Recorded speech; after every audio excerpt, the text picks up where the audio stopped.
Hey, good morning. Welcome to the Medium channel where we bring you the spirituality behind the message. And for everybody that's here live, no, I did not forget about you. I'm running a minute or two late. And part of the reason is that as I was setting up and calling in spirit, I started to get some downloads of a couple of messages. So I jotted them down quickly and then I'll read them off to you guys in a second. But before we do that, welcome. If you're watching this as a video, welcome. There's no time like the present, so we're all here together, no matter when you're actually watching this.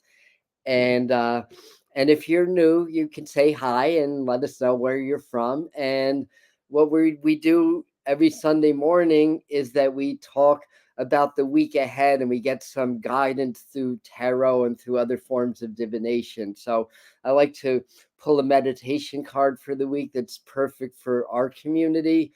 Do a 3 card spread and just kind of tap into some of the goings on, maybe talk a little bit about astrology because lots going on there, though I have not had a chance to really dive into the ephemeris this morning. It's been a lot going on the last couple of days. Maybe part of that is because Mars went into Gemini. I think yesterday it went in officially, and because it goes retrograde in the end of October, then it goes direct again in January. It's going to stay in the sign of Gemini into the month of March. So we're going to be in this energy. And I'll dive a little bit into that in a minute. Sharita Starr is the person that has the goods on the details of what's going on. I don't believe she's in right now, but she certainly does a lot for us on the Medium channel. And we have different live streams that she did that has her contact info and all that stuff. But all right, let's get going here. So I'm drinking water now, but I had my tea earlier. So the question on a Sunday morning here is: are we coffee, tea, and caffeine free? And yes, I'm smiling. I'm in a good mood. I haven't had breakfast, so you guys don't have any excuses if you're not.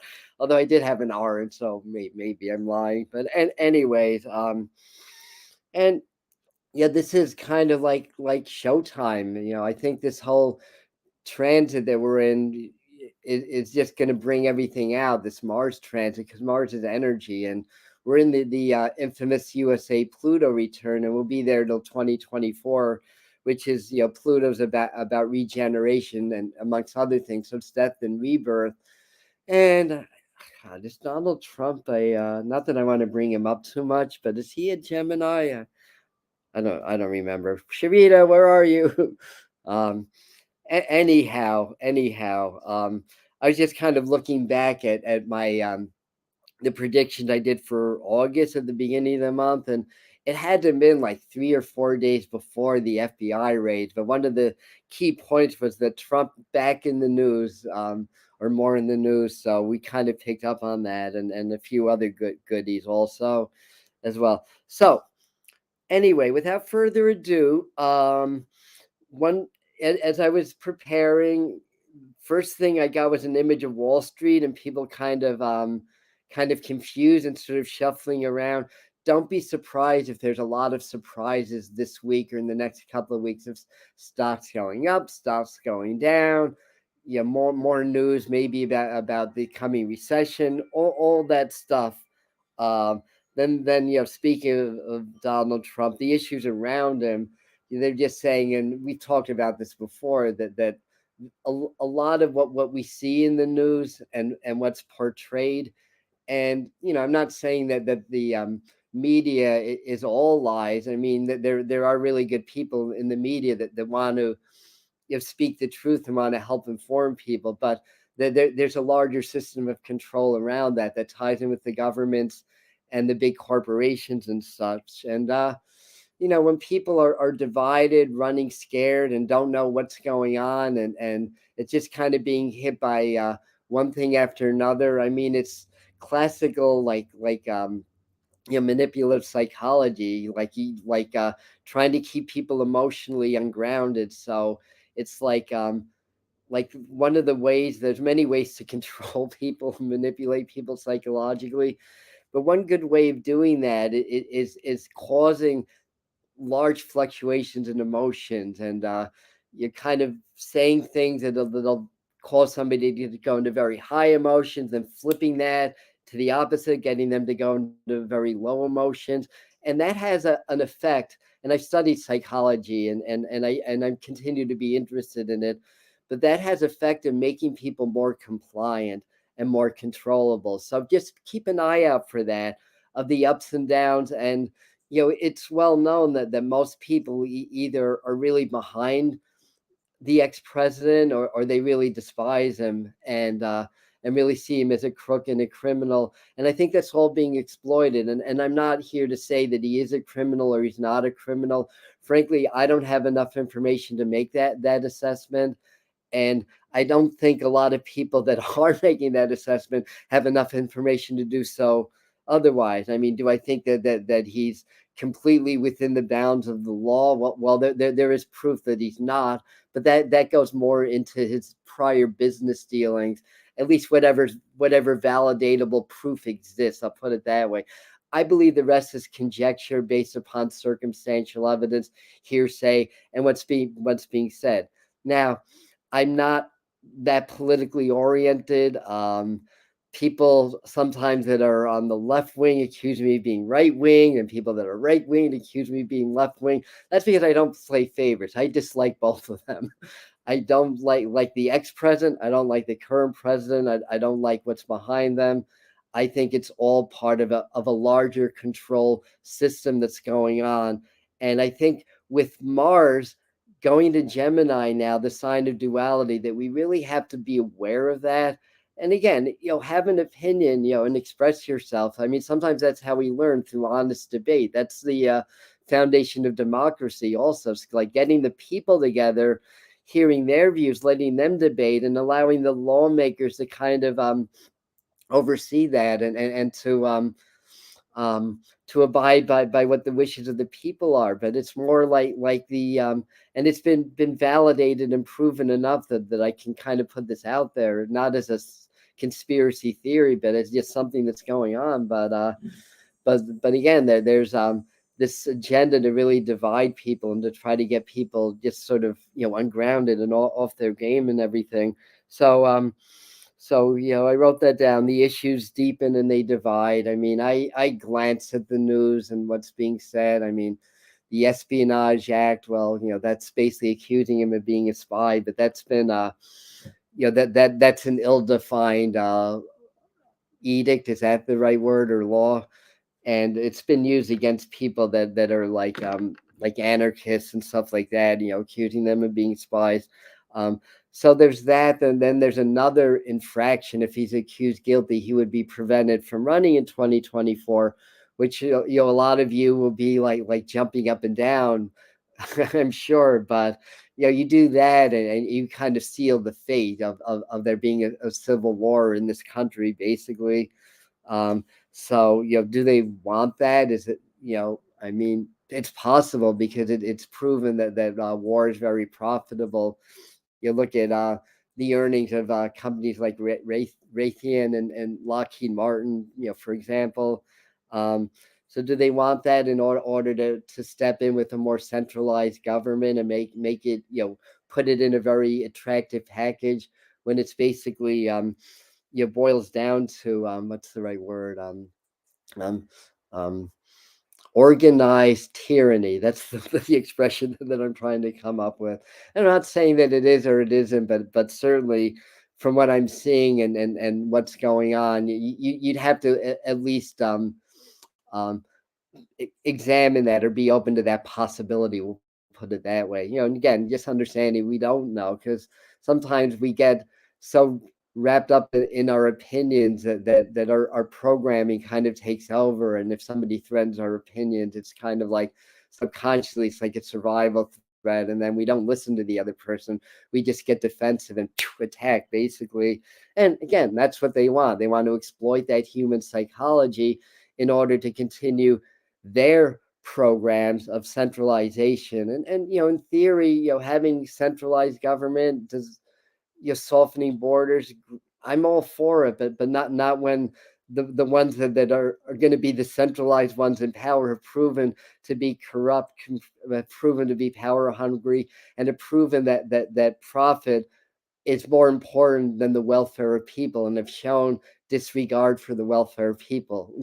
If it wasn't for that, I'd be all for it. But you know, we have to wake up, and as we wake up as a collective consciousness and as a society, these things won't happen. Like what's been prophesized in the direction we appear to be going won't happen, because it can only happen when we're not awake. And awakening is awakening to energy and spirit, not necessarily to the political agendas. That's only a part of it.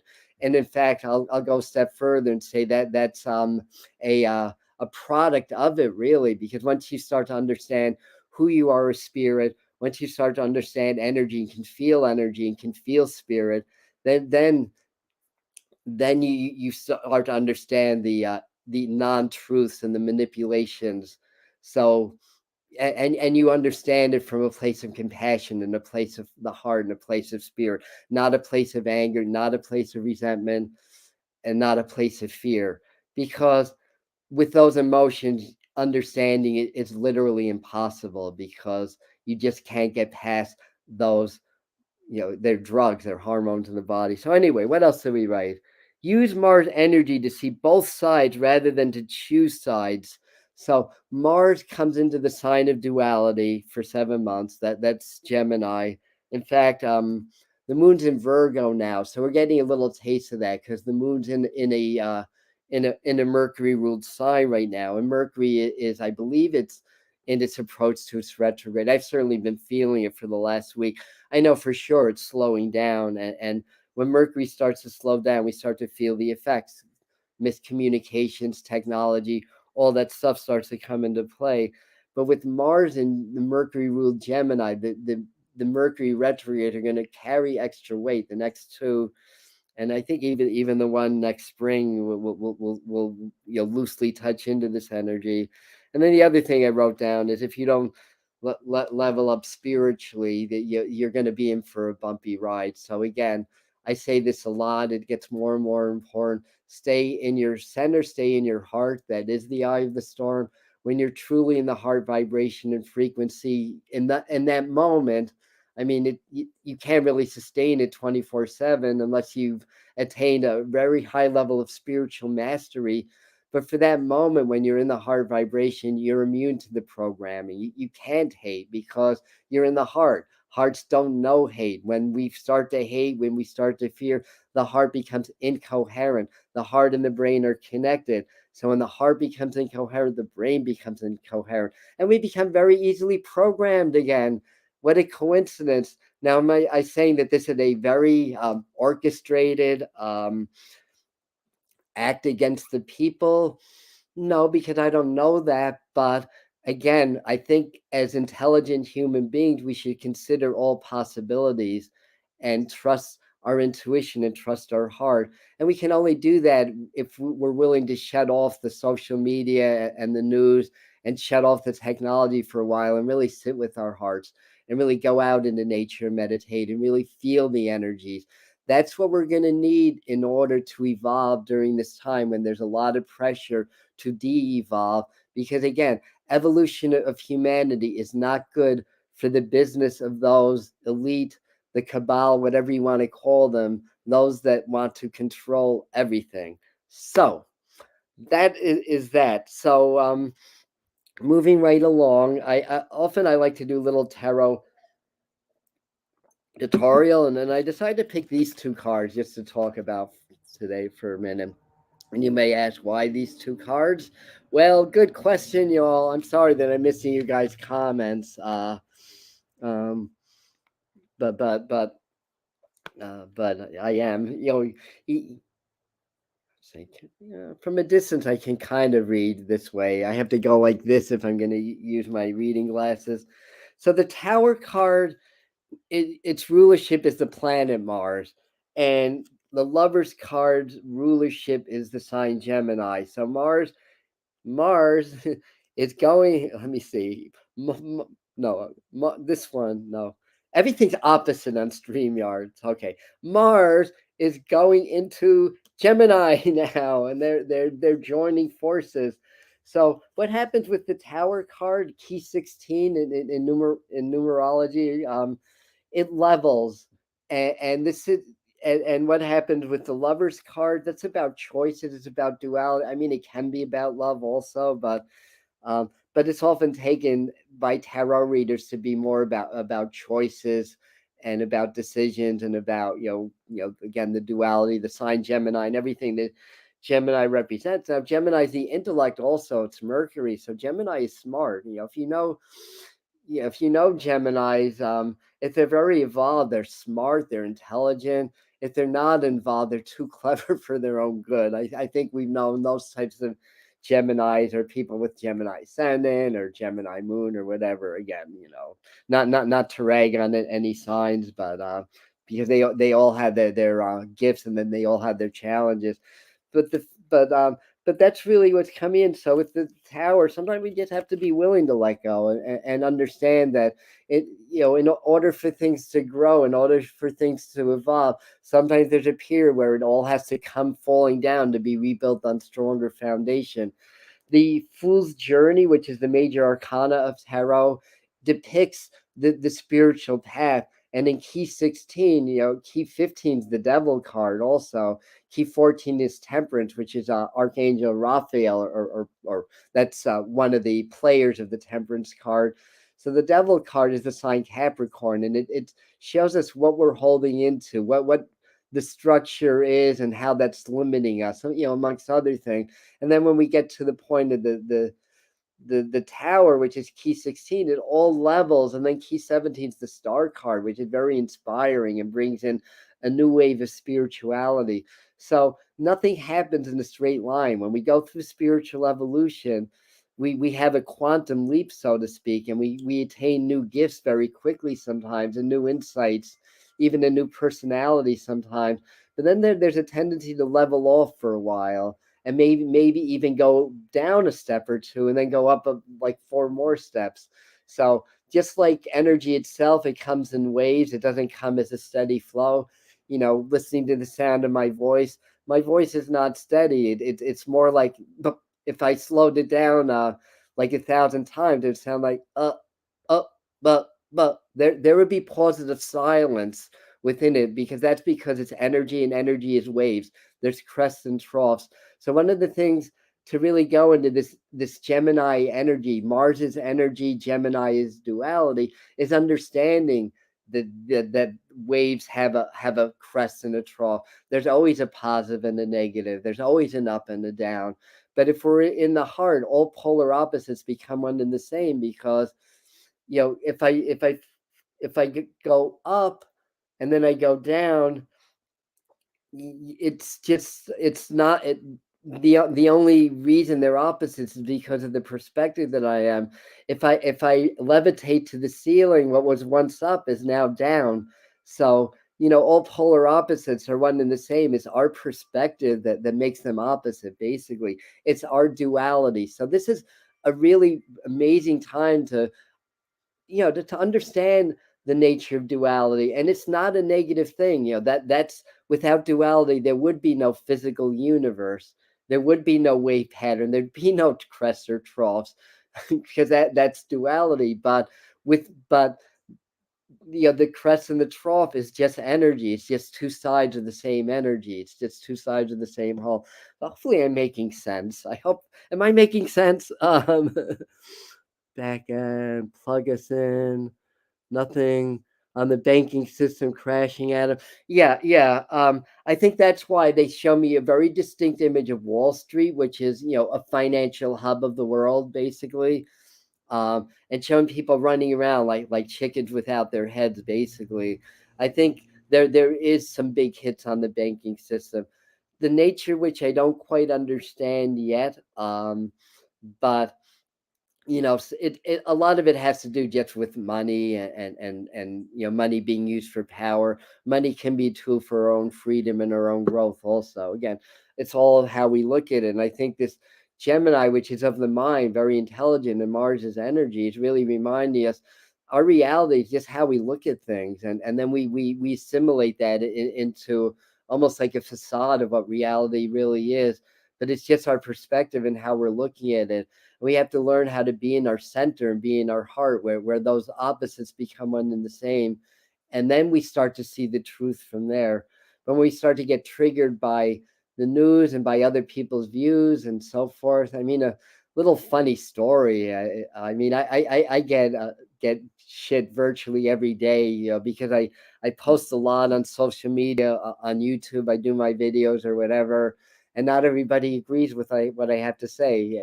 I mean, I believe it's because they're not ready to awaken, but that's just my perception. It doesn't mean that that's the truth.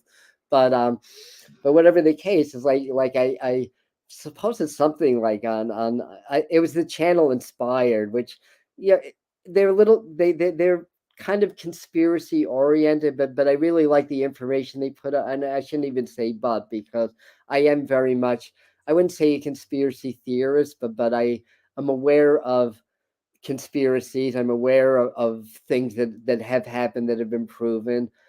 I feel like that a lot of the theories have a basis in fact, but I also believe that there's so much clandestine activity, there's so much smoke screens, that people know they've been deceived in the past, that because the media, the governments, the system of control doesn't come clean on things, and doesn't give us the truth, that they lack transparency.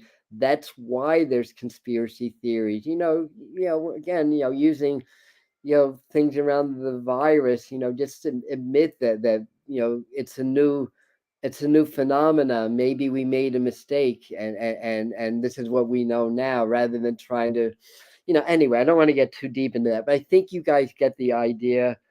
So anyhow, so that's what I have to say about that. So let's do a meditation card. And you're welcome, brother. Yes, loud and clear. Okay, good. Thank you, Jared. Okie doke.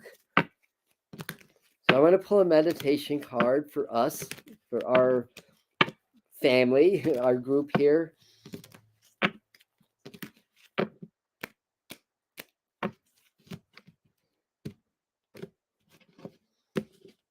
There's also, glancing some of the aspects. We've got a lot going on in the heavens.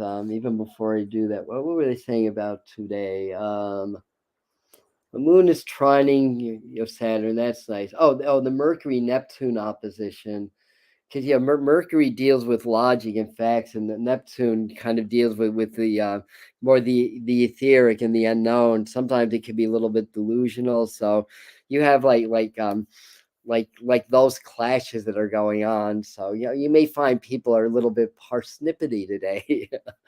There were some other ones, but in any event, let me just pull our meditation card. So yeah, we usually, I think more than 50% of the time we get major arcana cards for our meditation card.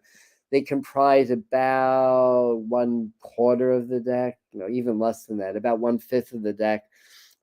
So the strength card is interesting because it says it's key 8, but I'm more of a believer in the old system where the strength card was really key 11 rather than key 8. And that's told in Chaldean numerology, because in the Chaldean system, number 11 is the lion's muzzle with clenched fists. So we don't necessarily see a clenched fist, but we do see a lion, and we do see a figure with an infinity sign over their head taming that lion, basically. So 11 is very much about overcoming, and the strength card's about overcoming. Find our inner strength.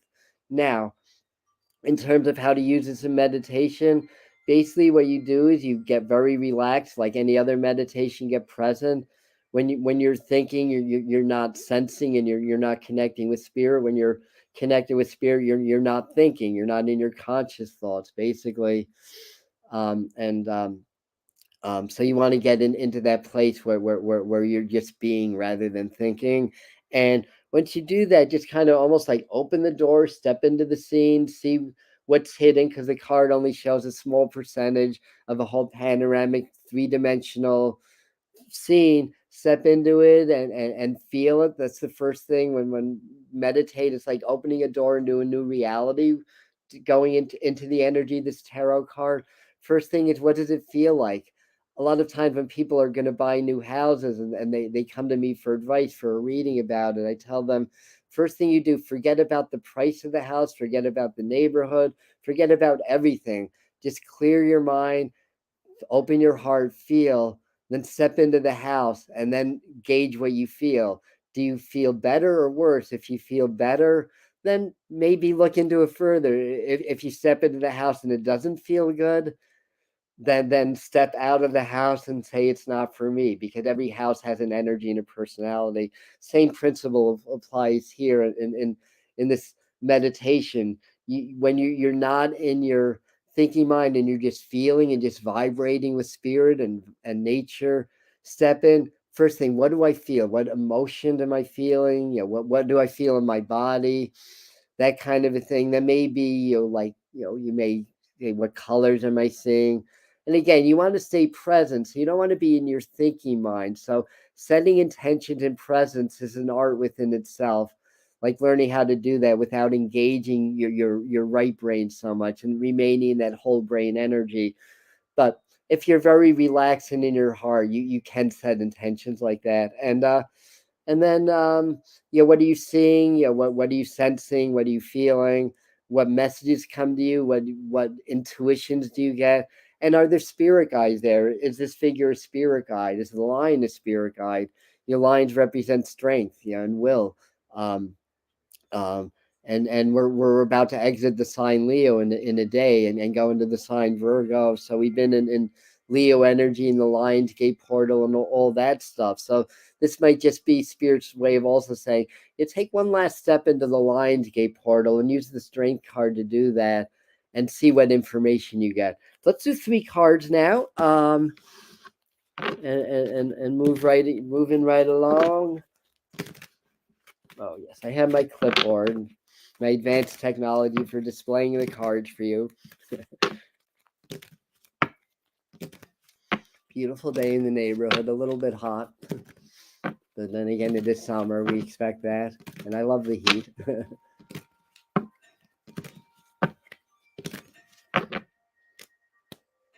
Okay, feels good. So as I'm doing this, they're showing me music. I don't know why, but maybe it's a spiritual way of saying it's very good to engage in music or chanting or singing at this time. I mean, it is vibration and frequency that aligns us with higher energy. One time, years and years ago, when I really kind of opening up more, I just asked Spirit why music is so important. Why is it so important in every culture? Virtually, if not literally, every culture that's walked the face of the earth. Why it's so important in spirituality. They kind of came to say, you don't know. I mean, that's how I interpreted the energy anyway. And like, no, that's why I'm asking, kind of very rhetorically. So, because it comes from the highest levels of the angelic realm is the answer that I got. So, and there's a reason that music is so important. So perhaps a spiritual way of saying, and I'll kind of throw out one of my favorite Jerry Garcia quotes, which is, no matter how you feel, music will always make you feel better. I mean, maybe not gangster rap so much. Good rap, yes, but maybe not like music. We'll say music and leave it at that. But for some reason they were showing me that. So I mean, there may be a lot of mess. I think it's spiritual way of also saying, as you work with spirit, like if you have any questions that you want answered, or if you want any guidance, ask spirit to give you a song and trust either when I do this, I'll either hear the song or I'll just intuit the title of the song, one or the other. So maybe they're just saying to use that as a tool this week, especially for spirit communication for whatever reason, but it did pop into this brain. I've been up for about 4 hours, so I think that the squirrels are waking up and they're starting to spin the wheels in my head a little bit. All right, so that's the perfect way to pull cards, like not thinking at all about it. Just letting my hand do its thing. Interestingly, here's the cards that I pulled. And I'll talk about this in a second, but interestingly, there's a facet of mediumship that's called automation. And this happens to me quite a bit when I do readings. And it's just like when the spirit is in, it's like I start to do things like just yesterday or it was the day before. I was doing a reading, and all of a sudden I noticed I'll raise it, my hand was doing this. And I'm like, why is my hand doing this? I'm like, so I just asked who's left-handed, and I think it's actually the spirit that was coming through is left-handed, actually. So that's an example of automation, how spirit can use your body, emotions. But again, you have to be present. You can't be in your thinking mind. You have to be open to spirit, and then spirit will communicate with you. And the beauty is that spirit wants to guide you, and they're going to give you things in the languages that you're going to understand. So they'll tap into your energy and try to give you things that you understand. Your only job is to get out of the way, to get present, to get out of your thinking mind, because within the thinking mind is our prejudice, our judgments, our programming, all this other stuff that blocks the pure transmission of spirit. So if you get present enough to get out of that, trust what your body does. You may be like when I channel, I sway a lot. I notice I spin clockwise a lot when I channel also. So pay attention to what your body does also. So getting back to the cards, Four of Cups, um, the Hermit card, the Two of Swords. Twos are duality also. A lot of information packed into these three cards. Um, Four of Cups, what it's telling me is that we're probably going to be handed a lot of malarkey, basically from again, the powers that be or whatever. There's a tendency, I think, that's showing for more people to reject what they're being told, basically. That can be a healthy thing or can be a difficult thing, depending on what the motivation is behind it. But if the motivation is just to seek the truth, it's a good thing. So be aware of things that may be offered to us. Whether it's like stimulus check or by the way, you don't get that for free. Check your taxes in a few years. Same with vaccinations. You're not getting that for free either. Governments pay for it, and who pays the governments? Um, so, um, so that, but the Hermit's about wisdom and listening to wisdom, but it's reverse. So it's almost like an urging energy for us to listen to our inner wisdom and to trust it, basically. And the Two of Swords, that's a peaceful card. Now, it can be peace based on what's the right word? Being blinded to the truth. Notice, I'll bring this closer, that the figure's blindfolded, and that she has her arms crossed in front of her heart. But then again, the swords can be transmitters of information. So this could be about being. It's almost like not so much see no evil, hear no evil, but getting on one hand, this could be about not engaging our senses, but going inward, basically. So there's a very peaceful vibe about it, very centered vibe. So it could be that. Also, it could be almost like being in a fool's paradise in a way, like just shutting everything out and just not and just going into non-awareness as a way of surviving these changes. So we can't really do that, but we have to learn how to be as much as possible non-reactive mode. Now, I'm not Gandhi, I'm not Jesus, I'm not the Buddha. I react also. When I say things, I'm not coming from this place of the holy enlightened master. I'm coming from the place of a fellow student that has some experiences in my spiritual path that's consciously over 40 years in this lifetime, and that I'm able to channel and download information that I wish to give to you guys, just like you share with me also, or people that I consider mentors and teachers share with me as well. So it's really about me facilitating this because it's my channel and all that stuff. But facilitating this in a way that we can be a group, and we don't have to agree, but we do have to respect one another, and we should exchange ideas, even if we're not agreeing on those ideas. And that's how we come together as community. That's how we grow and understand. like the medicine wheel teachings. If I'm sitting in one place and there's a feather in the middle of the circle, and you're sitting 90 degrees away, and you look at that feather's going to look very different from your perspective than it does from my perspective, but the feather is the same. The only difference is is our viewpoints of that feather. So this is how we grow, is we don't shut out those that disagree with us. Now if they're attacking us or they're trying to program or control us, trust what you're feeling, because that's a very uncomfortable feeling that you'll get. But when people are wanting to grow, wanting to be part of a conscious community, don't agree on everything, talk about it, but stay in your heart. Don't get triggered. That's a survival instinct. If somebody disagrees with me, my knee-jerk reaction is to get defensive about it. But that's just my primitive survival instinct. It has nothing to do with spirit. It has nothing to do with my heart or any of that stuff. So I think this is kind of what this card's trying to tell us. But this Hermit card being reversed. Now we're going into Virgo season. We got a very powerful Virgo new moon. And though the medium channel is officially on partial hiatus, and I wasn't even going to do like a new moon or that, so I was just going to take the whole time off and focus on my courses and creating content that way. I just started to glance at it, and I'm like, no, we're going to need to do something for the new moon. This is just crazy energy, not bad energy, but really crazy energy we're coming into.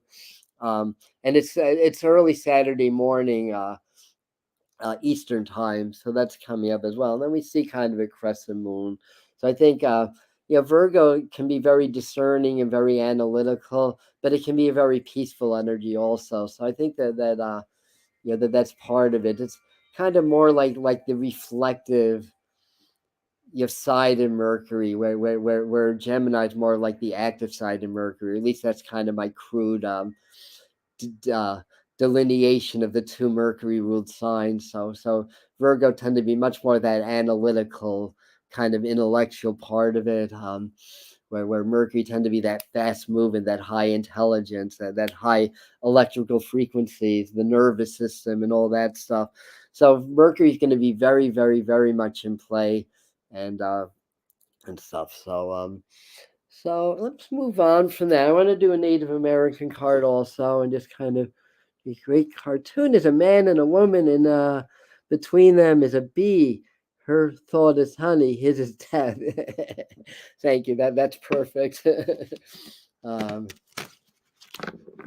it's kind of like one person will see the rose and the other will see the thorns, but that's more that's more about what we choose to see based subconsciously versus like literally we have different vantage points of reality based on what our gifts and challenges are, what our assemblage point is of how we view reality in this lifetime. And as we grow and evolve, that changes. So in the medicine wheel teachings, you're not supposed to stay at the place you're born on the wheel. You're supposed to walk that whole wheel and be able to see things the way every man, woman, and other man, woman, and child sees it also. We're not supposed to stay stagnant. We have we come into the world with gifts, we come into the world with challenges. We're supposed to develop our gifts, and we're supposed to work through our challenges, so the challenges can be transmuted into gifts also, because that's what they are at the end of the day. In the Native American tradition, where are my Native American cards? I'm talking about them. What was I going to say? I lost my train of thought again. My Gemini brain, although I actually have Mercury and Virgo, I should say my Virgo brain isn't keeping up with spirit right now, because I completely lost that train of thought. But anyway, all good.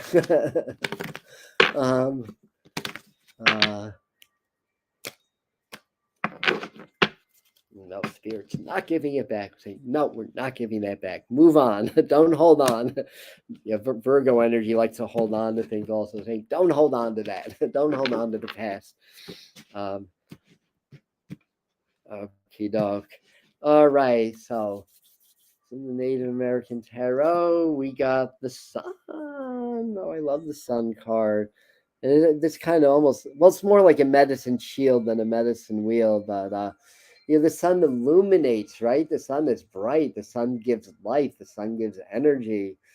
I guess soak up these last 2 days of the sun being in the solar ruled Leo sign. Let's see. One of the I have to look at this. One's pointing up, the other's looking down. So there may be a little bit of a message of duality here, because one person's kind of looking up almost like in marvel, like, look at that, look at the sun, look at that medicine shield.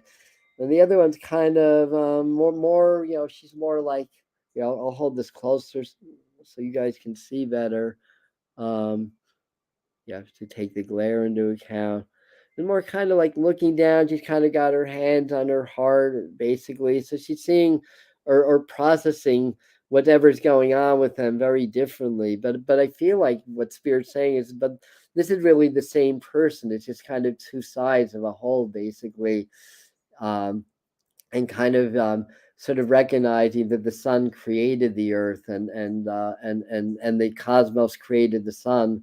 And from a spiritual perspective, the central sun created the physical sun, just like the Big Bang created the physical universe. But 19 is always a good energy. It's solar ruled. It's it's the sun card. It's illumination. It's this is our time to find our place in the sun. Also, as a message for that, and how that fits in. Because it's kind of like I look at this whole layout and kind of take the energy in, and I just feel like they're saying, oh wow, I work with the solar light codes. I may even do a transmission while I'm on hiatus. Maybe I'll do, or I think Heather and I are going to do one, actually. And I'll do a little bit of the light code activations also, like the solar codes. I think what they're trying to show is some major solar flare, solar activity coming as well. And every time that happens, it changes the frequencies on the earth, and it's usually an upgrade. So I think we're coming to a period of fast energetic shifts and upgrades also. And I think, getting back to these cards, I think we need to find our place of peace, find our center, and just allow this to happen. When we can get really still and relaxed, then our frequencies will upgrade as the transmissions from the cosmos affect the earth, affect our auras, and affect the planet and everything.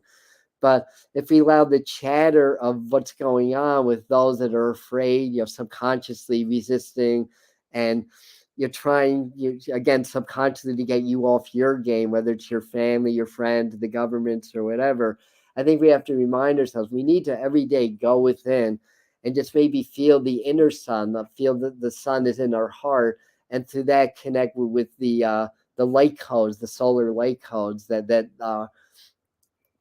are being transmitted to help us with our to awaken our dormant DNA codes. And every time we awaken new codes, we discover new gifts and new abilities that are intrinsic within human beings, but we still have to evolve in order to be able to awaken all of them, basically. But there's always been some people that have had their codes awakened. Look at Jesus, like walking on water, healing, raising the dead. Just as one of many examples of high ascended masters that are awakened, that their solar codes or whatever are awakened. Oh, of course, if they're truly ascended masters, they come to Earth as ascended masters, not as human beings. But anyway, you get the idea. Let me move on. Yes, I know I can talk a lot. So let's do our. I flip back to the medicine cards today, for our animal totem message rather than the sea farmer deck. So I know there's blanks in here. We'll see if we get a blank. I'm seeing a blank in my mind. Well, we didn't. We got a. Oh, I love dragonflies. They represent illusion, but to me they're very protective also. And if you're seeing a lot of dragonflies, you may be getting downloads from spirit that way also. Um, yeah, I have the book for a reason. It's key 27. 27's a 9 in numerology. 27 often speaks of the freedom and liberation aspect of the number 9. Um, right here. The first word's illusion. Dragonfly breaks illusions, brings visions of power. No need to prove it. Now is the hour. They have little poems in here. Know it, believe it. Great Spirit intercedes, feeding you, blessing you, filling all your needs. And I'll just read either one or two paragraphs here. We talked about coyote medicine, or I started to. Let me see what this is saying. Dragonfly medicine is of the dream time. So Neptune and what is it? Mercury are opposing. Neptune's of the dream time. Mercury's of the rational mind. They're opposing, so they don't have to be in opposition energetically. Um, that's really up to us to turn that opposition in duality, make it one and the same, basically. So dragonfly medicine is of the dream time in the illusionary facade we accept as physical reality. The iridescence of dragonfly wings remind us of colors not found in our everyday experience. Dragonfly shifting of color, energy, form, and movement explodes into the mind of the observer, bringing vague memories of a time or place where magic reigned. Some legends say that Dragonfly was once dragon. I could understand that. And that dragon had scales like dragonfly wings. Dragon was full of wisdom and flew through the night, bringing light with its fiery breath. The breath of dragon brought forth the art of magic and the illusion of changing form. Then dragon got caught in its own facade. Coyote tricked dragon into changing form, and the shape of its new body became like dragonflies. In accepting the challenge to prove its power and magical prowess, dragon lost its power. Okay, I'm not going to read the whole thing, but it's interesting they both coyote up because coyote's the trickster. Now in systems of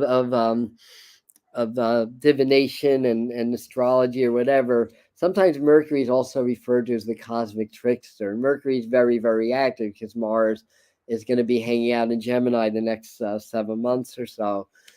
The trickster tricks us into learning. That's so coyotes, like, call about the trickster. They fool you, this, that, or the other thing, but it's taken as very powerful medicine because it tricks us into opening and learning, basically. So anyway, so that's dragonfly medicine. So last but not least, we'll do our angel card for the week from Doreen Virtue's Messages of the Angels.